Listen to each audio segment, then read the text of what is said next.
looks like the game started. Shane chose to just Arsenal and pass on his turn 1, and Alex is coming in now with a Herald.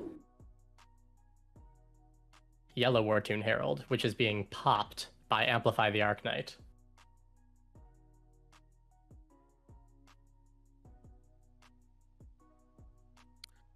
Definitely already a good start for the Viserai player. Anytime you can avoid a double aura situation early in the game. This matchup really, me as a Vis player, it comes down to, do I have a good hand or a bad hand? And basically, if you have a bad hand, you default to popping one aura, and if you have a great hand, you try to really push that damage, preferably something, always prioritizing arsenaling a card with Go Again, so that way you can swing a Prism and then into an aura.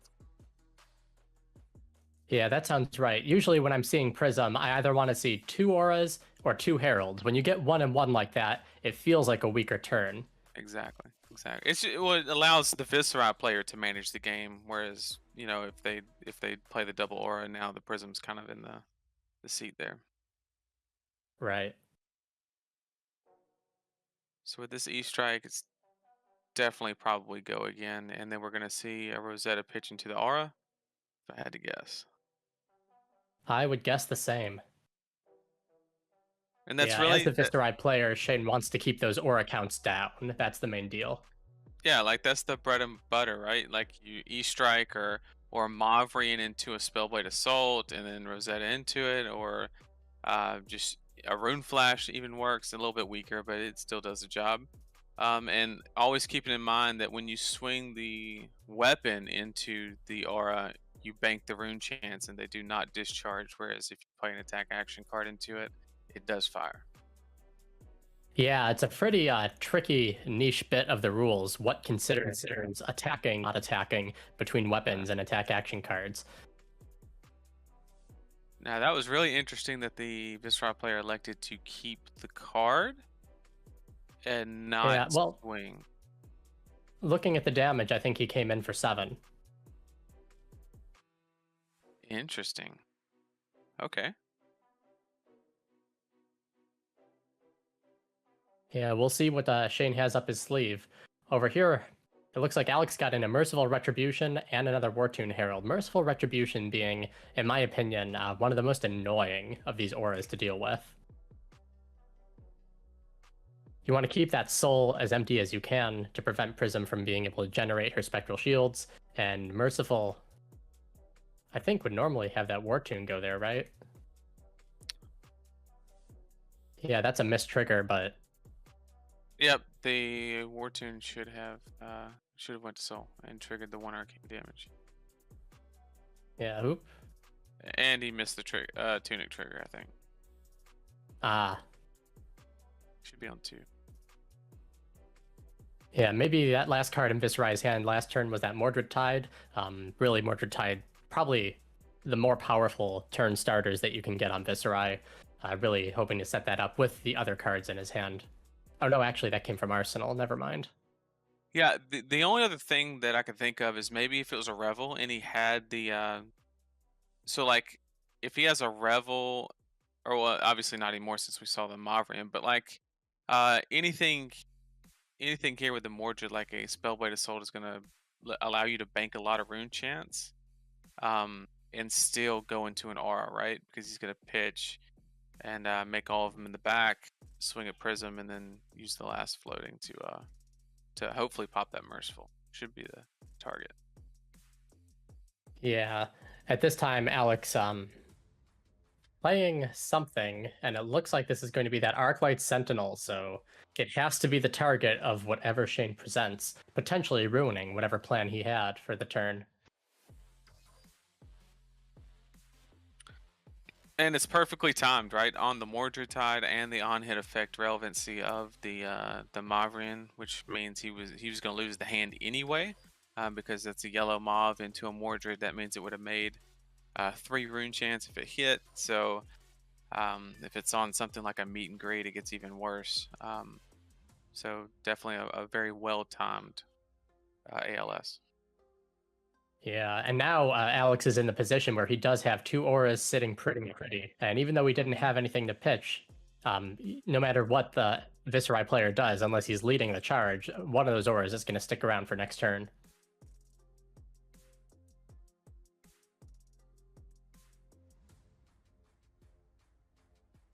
I did Now, notice as with the. Prism going in, Go ahead. Go ahead. yeah, I was just going to say, as Prism going into Viserai, it seems more Herald-focused build tends to be favored. Do you think that's what Alex is rocking right now, or does he have a bunch of auras and he just hasn't really got that set up yet? I think he really just hasn't got it set up yet.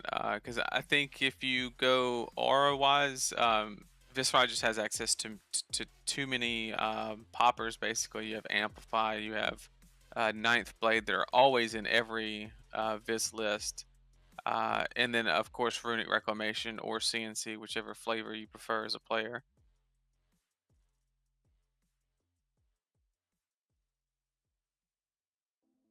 All right, so we do have the All right, here discounted we Rune have Flash. yeah, so this is 6 damage being presented right now at Prism with the Go Again.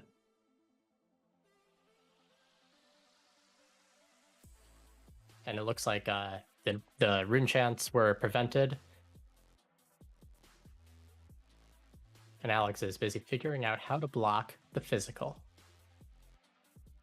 I think this match really comes down to, on the Vis side of the table, how he utilizes Revel and Runeblood the best. Obviously, in a perfect world, you play your Mordred, Glooming, and then Revel into a Sonata. That's like just the perfect situation. But there's smaller plays that can be made still utilizing the card. And I think that's what it really comes down to, and really utilizing the power in that Skeletta. Yeah. Revel and Runeblood's ability to generate so many rune chants, it's not always the easiest to pull off, but when it does, it can be very effective. Speaking of very effective cards, here we have Runic Reclamation, which can destroy an aura if it hits Prism. Looks like Alex has that well-timed Sink Below from Arsenal, able to stop that from getting through. And that's the biggest thing about Runic Reclamation, is it's a great card when Viserai is ahead, but if he's behind, it's a real big gamble, right? Because what you're essentially saying is like, okay, you have auras on the board, and most of the time Runic Reclamation is never gonna have Go Again unless you mob it, but that's very resource intensive.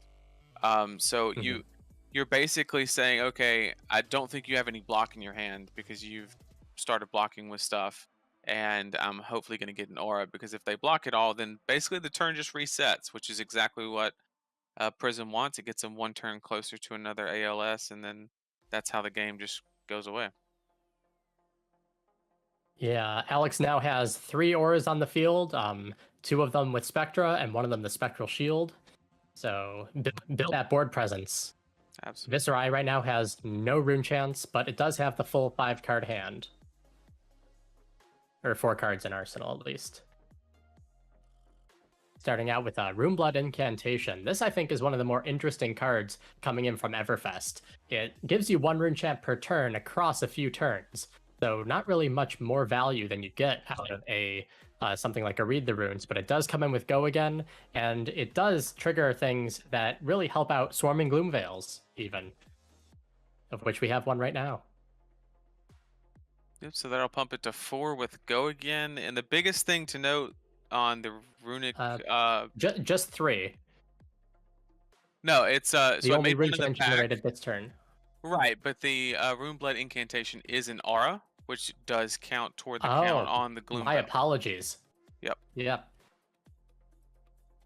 And it's very important to note as well, the way it's worded on the incantation. It says at the beginning of your action phase, it will trigger the rune chant generation, which allows Prism a window to plop down to ALS. So that's the gamble that you play with that card, right? It does give you that steady rune chant generation, but at the same time, it does give Prism a chance to respond. Yeah, though, as the Prism player, do you usually want to respond there at the beginning of the turn before Viserai's had a chance to set up at all? Or do you think it's best to just play the ALS right off the turn? It really depends. Like, if Prism's at a really low life total, one of the scariest things, if the Viserai player has like 2 or 3 rune chants in the back is the Viserai starting with a rune flash, right? Because that's how the Viserai player is going to play anyway. And if you wait till after it's presented to play it, then you're taking that 6 or 7 damage, which you may not be able to afford. So it's really just analyzing that situation of what the life totals are. At this life, it probably doesn't matter. Yeah, here we have the second Storm and Gloomveil coming in from Shane. So this one is going to have all abilities active thanks to that rune chant it made behind. And so if it hits, and he comes in with the Rosetta Thorn at least, then those arcane damage will not be preventable. Though chances are he'd back an aura if and save that last card in his hand for the arsenal. Unless it is Revel and Runeblood. That's an interesting that you brought that up. I mean, would you play the Revel here? Me personally, I would not, because it's just life damage and there's no added value or anything like that. But what do you think? Yeah, so I haven't played as many games as the Viserai, so I'm not the expert here at all. It definitely makes sense trying to get as much value from Revel as possible, setting it up with the rune chants for your Sonata, setting it up with a Mordred Tide for 7 damage. It looks like over here, whatever that card is going to end up in the arsenal this turn. Shane choosing to destroy the Merciful Retribution, it looks like, with Rosetta Thorn. And with Alex holding a 3-card hand, I would not be surprised to see a New Genesis here. Yep, there it is. Yep. And he's obviously going to hold a light card in hand to take full advantage of that. So he'll get that trigger. So it's definitely worth taking the damage there for sure. Yeah, Genesis is basically the #1 aura that you see nowadays. It allows the Prism player to do so much, to fill up the soul, to get those Spectral Shield tokens, and to filter through a hand if you need to. And the part about Genesis that most players focus on too much is the shield and the draw. And that's really not the impactful part of the card and its interaction. With the new aura version of Prism, it's very hard to get cards into Soul. So just the fact that you can just throw them in there is definitely the best thing about that card. Yeah, getting the card in Soul is basically the ability to turn on Luminaris's Go again, and to get yourself more Spectral Shields when you need them. Absolutely. And then Miraging Metamorphosis, it's a pretty good card. Yeah, I would say this is probably one of my favorite cards from the Everfest set. It's a 1 for 7. You don't get better value than that. And it has one of the most punishing, if it's popped, conditions there is. We've got a Genesis on the field over on Alex. So if Shane pops this, that's a second Genesis that he's going to get. Also, this is coming in for an additional 2 damage. There's reality. So that's 9 for 1 right now.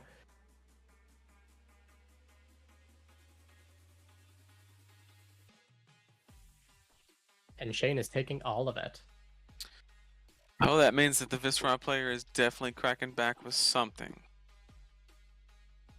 Something indeed. Keeping 4 cards in hand, 1 card in arsenal, and starting out with a rune chant token. Will Alex be responding? Doesn't look like it.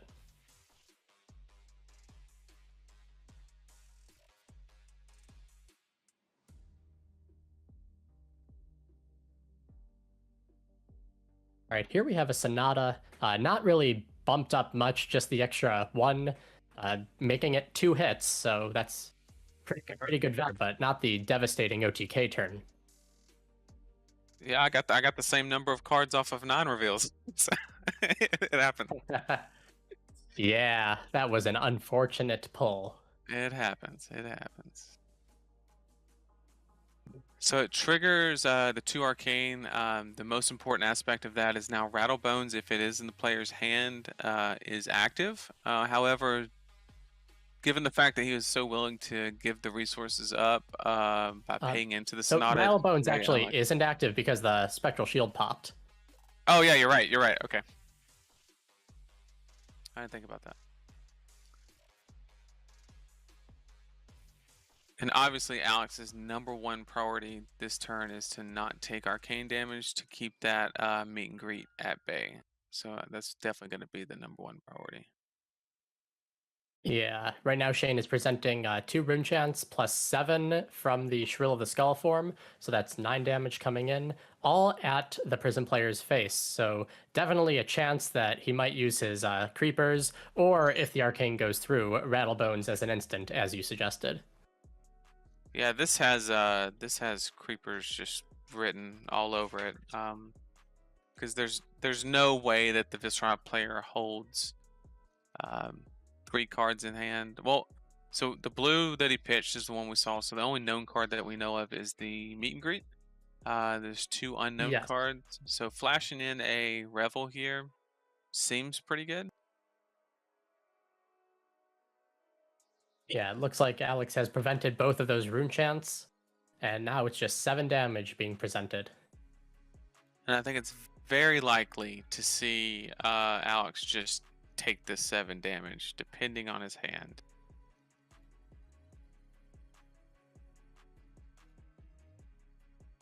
Yeah, even though that that Sonata was only for 2, it still gave Shane the ability to reset his hand with a pitch card, an additional attack card that could have go again, and those resources are already being put to use. So it's not as powerful a turn as you'd ever seen, but it's still a pretty decent turn.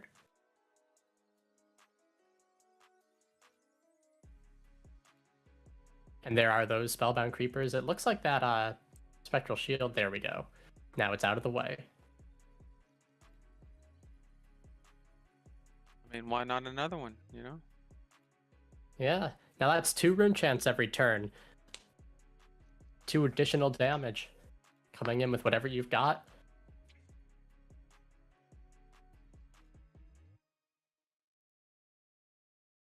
And with the Viserai player already having 2 in the back, and we're more than likely going to see a pitch into a Rosetta into Genesis as the last play and then arsenaling the last card. But with 2 incantations and 2 already in the back, if the Viserai player is able to do anything with a Scalata and a Sonata, I mean, that could end the game very quickly against Alex. Yeah, there are a few options here, because if he does attack Prism directly, he gets to keep his boots, which may be a consideration, may not. Getting rid of Genesis is usually the priority, though.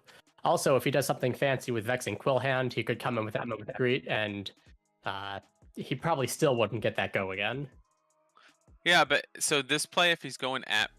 Boy, okay. Yeah, it looks like he's going at face. He really wants to keep those Spellbound Creepers.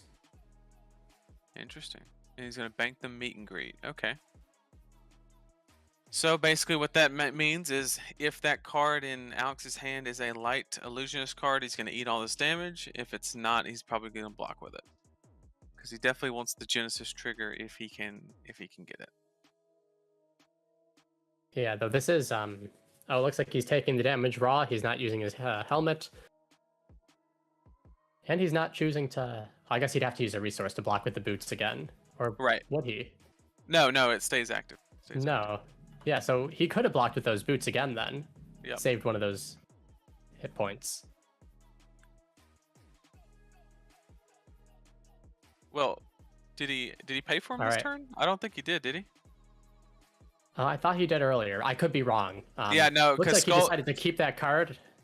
Yeah, Skull form came in for 7, and so if he would have blocked with the boots against that, it would have blown him up. So he didn't. He didn't pay into I was it. just expecting him to have. Yeah. Yeah, looks like he didn't use Genesis over there. Decided to play that Shimmers of Silver. So Shimmers of Silver and Genesis, those are 2 very powerful auras out. But the Viserai player has been able to pressure Prism down right now, 16 to 23. At this point, does Viserai do you ignore the auras, or is it still worth trying to double back and stop that board presence from getting overwhelming? The way I would look at this game right now is I would say, okay, if it's convenient for me, I'll swing into the Genesis. If not, number 1 priority is just pressuring life. That's just the absolute priority because, I mean, at 16 life, the auras don't mean much if the Prism player doesn't have anything to pitch to give it go again. So We're really getting down to the point where Prism doesn't want to drop below 8 life, 8 to 6, because then they can't hold any cards, basically. And we do have a very expensive Spellbound Creepers play into yeah, it cost a whole blue. And the big thing to note on Oath of the Arknight, it says Runeblade attack, not attack action card, so it actually does affect the Rosetta Thorn. Yeah, that's right. We'll see what that last card in hand is. Is this something that he's going to play in, or is he going to choose to put in an arsenal and save it for later? If he does, he will lose those boots. So hopefully it was worth all of these things he's pumping into it.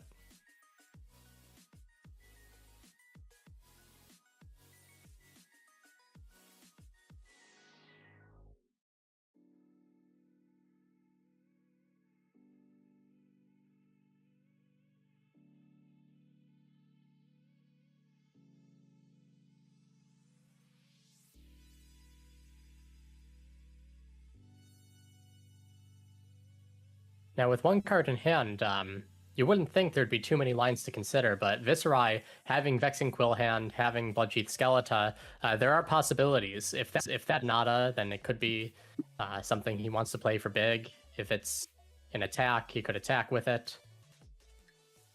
Get Rune Chance, not have Rune Chance. Yeah, even with like one card hands, I mean, there's a lot of intricacies with this matchup, because let's say it's a Revel in Runeblood, right? If he plays it, then he's saying, okay, he has to swing Rosetta into Prism, right? Which may not be his goal. Because if he played the Revel and swung into Genesis, then the Rune Chance would discard, and there was no point in playing it. But it looks like it's not a Revel. After all the math, yeah, Shane has decided that he would rather go at Prism's face than tackle those auras. All right, so it's very important that the Prism player gets the Genesis trigger and draws a yellow to pitch for a shield here, or he's gonna start falling behind really quickly. Yeah, he was able to knock out Shane's boots, though, which at least negates the pure force of his turns, but looks like he is... oh, was that 2 draws? That is 2 cards. Yeah, looks like the players are working out what to do here. Yeah. So if the opponent's going to be able to pick, then it's definitely going to be it's going to be the blue, because you don't want to give him the yellow to allow to make a shield. Yeah, I concur. That second Shimmers of Silver can mean a very strong board presence, but at this point, not being able to attack with those auras is probably the more useful thing for the Viserai player.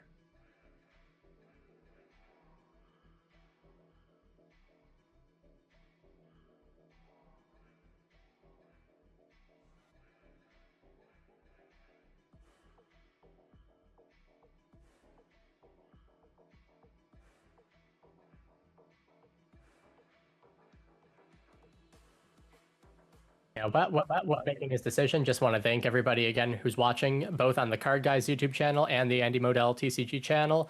We all appreciate all of you for spending your time watching these competitive Team League games with us.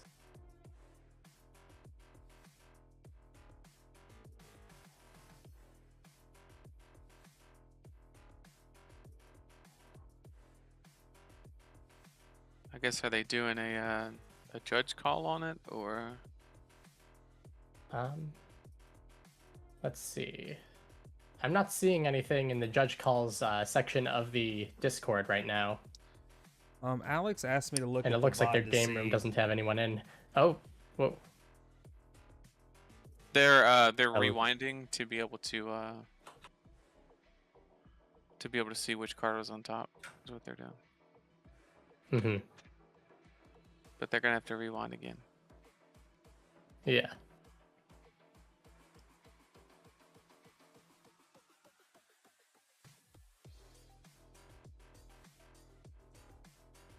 Sorry, everyone on the stream.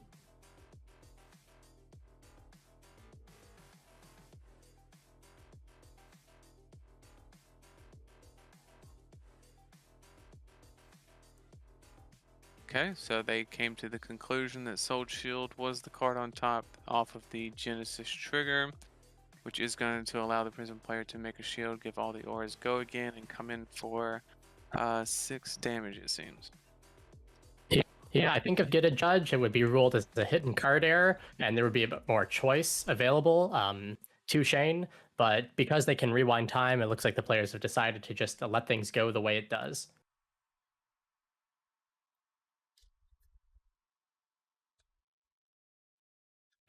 All right, and now it looks like Prism is able to present 5 auras attacking, one of which gets the bonus from the Shimmers of Silver. And I think the choice to put the bonus on Piercing Reality was a good one. Piercing Reality is normally the last one you hit out of those 3, so being able to pump it up makes it slightly more threatening, but it'll still have that pump if Shane decides to destroy Genesis or the Shimmers of Silver.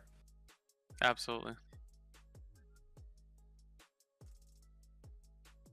And just the fact that the Viserai player is not instantly taking all 6 of this damage. Okay, I guess he is good.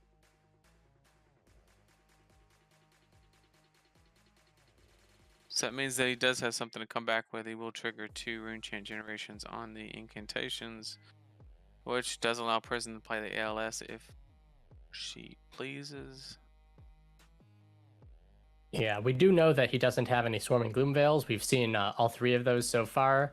So the number of rune chants or auras generated in the turn probably isn't that big a factor, but still those 2 rune chants prevent 2 additional arcane damage. They can represent boosts from the Bloodsheath Skeleton when that comes in. And here we have a Mordred Tide, which means that this is going to be a heavy-hitting turn. And there Ooh. So Yeah, that it was looks like Alex decided to save that. yeah, that was a good move, because if he would have done it off the incantation trigger, then the Mordred Tide would have definitely been salvaged. Mm-hmm. Yeah, Shane now having to figure out, does he try and generate more rune chants just to attack the ALS, or is he going to just right off the turn? You want to get as much value of that Mordred Tide as you can, even if you're not able to target anything else. Depending on the turn here, it's very possible that he just goes ahead and pops Vexing Quillhand to go ahead and get a 3rd rune chant out of it, to have 5 in the back if he has a Sonata, and then swing the Rosetta just to bank it. Just really depends on what's in the Viserai player's hand. Yeah, and it looks like that's exactly what Shane's thinking about, putting his cursor over that Vexing Quillhand. Because the Viserai player's life total is not at the point to where a Merciful Retribution is going to be extremely impactful. So you're really just trying to maximize damage. Everything you can do to maximize that damage.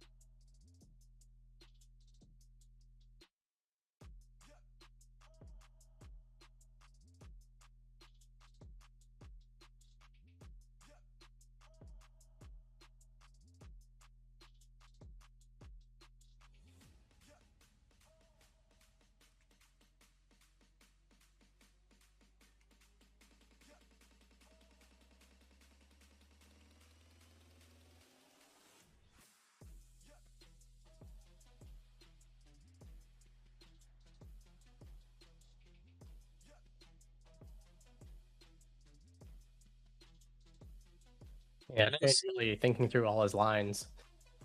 I know sometimes it seems like the Viserai player is taking a long time, but one thing that is definitely goes with playing Viserai is, if you take the combination of an attack action card and Rattle Bones and become the Art Knight, you can literally play any card in your deck or any attack in your graveyard. And so these longer turns really, I mean, there's just so many lines within the deck within just a few cards, and it can really take some time to go through them all for sure. Yeah, they say that Kano is one of those decks where you really have to have all that stuff in your head in order to make it work. Viserai nowadays, with the amount of things that he can do, probably has as much things you got to think of every time you make a turn, especially with some of the tutors in the deck, the stuff that can get from the graveyard, as you were saying. Right here, we're seeing him pitch that Become the Arknight. It's okay. Okay, so I know why he did that. So he's sending the 5 Arcane because Alex only has 1 card in hand, which should just scream out that he has a Rattlebones. Yeah, Rattlebones can be played as an instant, so that does happen after, or to give him the action point from the go again, or on the Rattlebones. So he will be able to do something after that Arclight Sentinel is popped. Yep, and then he'll go and get a Swarming. Yep. And then he'll Swarming, which will present 6 more, well, because you get the 2 off of Rattlebones, and then that'd be 6. So that should be it's lethal damage, but the Prism player has a little bit of armor to use, so it'll get him down to 1 or 2. Yeah.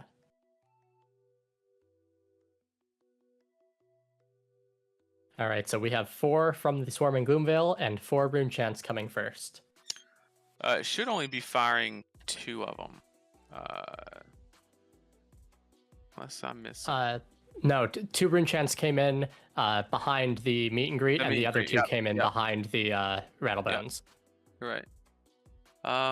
So actually, I think that is game, because that'll be 4, and then it'll be another 6. That's 10, 14, and he can block 3 with a card, so that's 11, and then 2 with Skull Cap, and 1 with Tunic. That should be exact.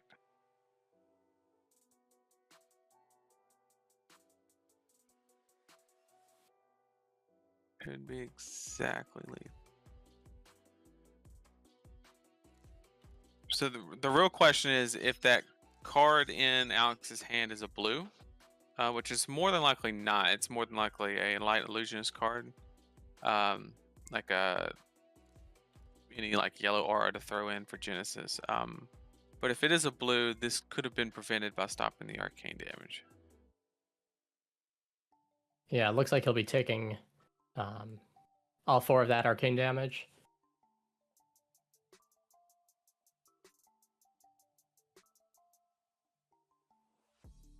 Right now, there is still 4 physical being presented, followed by around 6 with the Rosetta Thorn and Rune Chants threatened.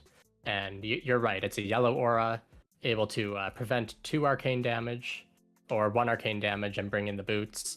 This will prevent the on, though, so allowing him to stop 1 more of those Rune Chants coming in later. But that's still, as I believe you predicted, exactly lethal. All right, so that's game 3 of tonight's marathon between the TheCardGuyz and the Hyperloops. Shane from the Hyperloops taking the win over Alex from the TheCardGuyz.